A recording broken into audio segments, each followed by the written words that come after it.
Oi pessoal, tudo bem? Espero que sim! Hoje venho conversar com vocês sobre o livro Macunaíma, de Mário de Andrade. Para conferir é só ficar por aqui. Gente, eu já vou começar falando que eu nunca li um livro tão, mas tão louco igual esse.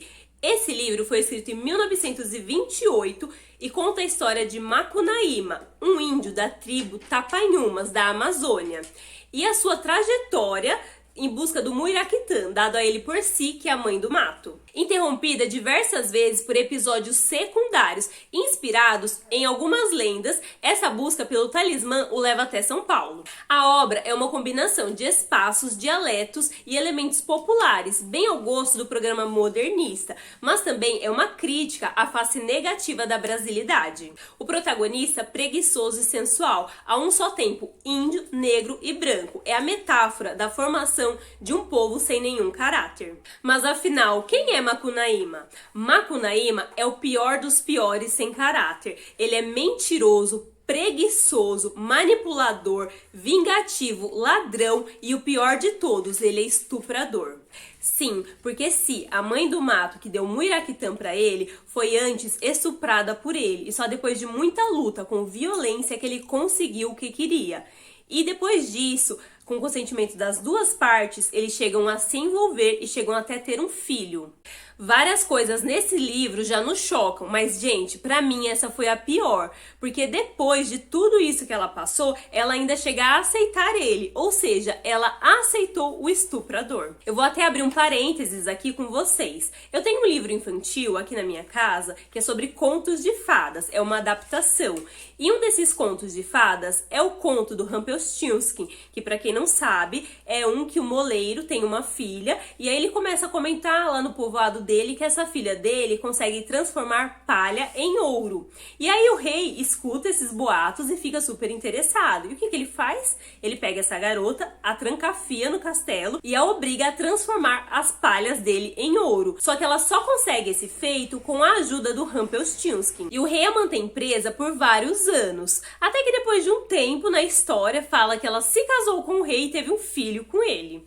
Ou seja, isso me fez muito lembrar esse caso do Macunaíma. Eu venho aqui deixar um alerta para vocês. Quando vocês forem ler história para as crianças, leiam vocês antes e analisem para ver se não tem nenhuma violência, seja ela psicológica ou física, explícita na história, de uma maneira a entender que isso seja normal, que isso seja aceitável, algo que é abominável. Porque, gente, algo que eu aprendi e que eu percebo é que tudo que te impressiona te acompanha de alguma forma. Às vezes você pode nem lembrar o nome do autor da história, o nome do cantor da música. Mas se ela te impressionou, seja positivamente ou negativamente, essa lembrança fica em você. E inconscientemente, isso pode te influenciar de alguma forma. Eu estou dizendo isso porque, voltando ao Macunaíma, eu, Cleide, abominei várias atitudes desse personagem nesse livro. Só que mesmo assim, eu continuei a ler, porque é um clássico e eu gostaria realmente de entender qual foi a mensagem que o autor quis passar com essa história.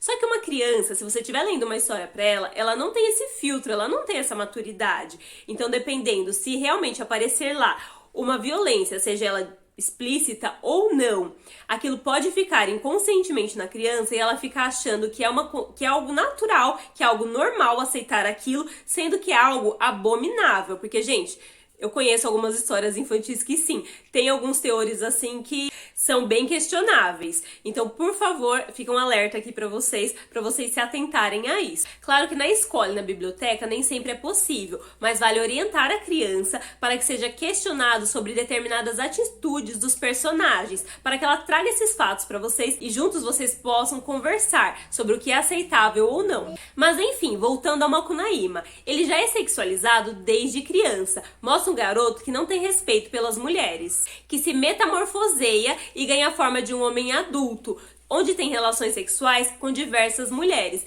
principalmente suas cunhadas, mulheres de seus irmãos. Quando ele conhece Si, que é a mãe do mato, a dita Cuja, que eu já falei antes, eles têm um filho, só que esse filho morre e de tão triste, Si parte para o céu e vira uma estrela. Mas antes disso, ela dá um Muiraquitã para o Macunaíma. Só que ele perde esse Muiraquitã e começa uma busca incessante por esse amuleto. E ele chega até São Paulo. Esse Muiraquitã vai parar nas mãos do gigante comedor de gente Venceslau Pietro Pietra. E o Macunaíma trava uma guerra com esse gigante para poder reaver esse Muiraquitã.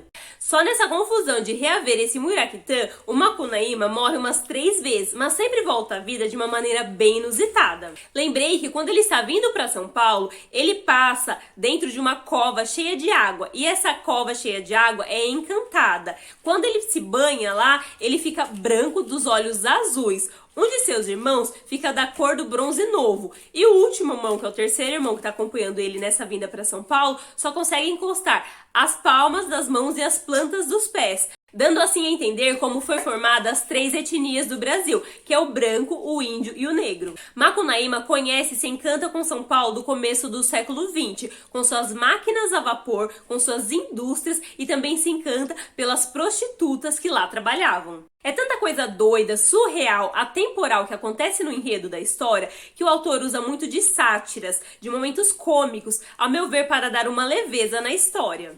Afinal, aqui ele está retratando o herói brasileiro, sem nenhum caráter, que tem todo jeito leve, todo jeito engraçado de levar a vida. A vida que Macunaíma leva é tão desrespeitosa que mesmo quando ele consegue reaver o Muiraquitã, ele se vê sozinho de tantas cachorradas que ele já fez. Ele já está de volta na sua terra natal, e mesmo depois dessas aventuras, a sua sede por sexo não diminuiu. E ele se encanta pela Uiara, pensando ser uma linda sereia que vai cair nos seus desencantos. Só que não, a Uiara é um monstro e que come várias partes do Macunaíma. E essa história é tão doida que depois ele consegue pegar cada uma das suas partes e colar no lugar de novo. Só que ele não consegue reaver 2 partes, que é uma de suas pernas e o seu precioso Muiraquitã. Ele fica tão desolado que o único que sobra para ouvir seus causos e lamentos é um papagaio. E depois disso, ele resolve se transformar na constelação da Ursa Maior. Agora me fala aqui se essa história não é doida até se perder de vista. Esse livro é muito importante para se entender e se questionar os pontos que construíram o Brasil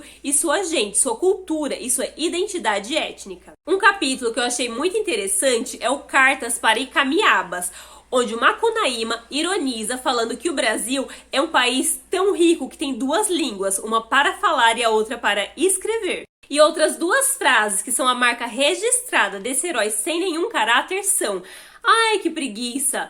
Pouca saúde e muita saúva, os males do Brasil são." É isso, minha gente. Quem já leu esse livro me conta aqui nos comentários o que achou. Se gostou dessa resenha, clica no gostei para ajudar na divulgação e compartilha com seus contatos. Caso tenha interesse em adquirir esse livro, o link para a compra está aqui na descrição do vídeo. Obrigada por ter assistido e até o próximo vídeo.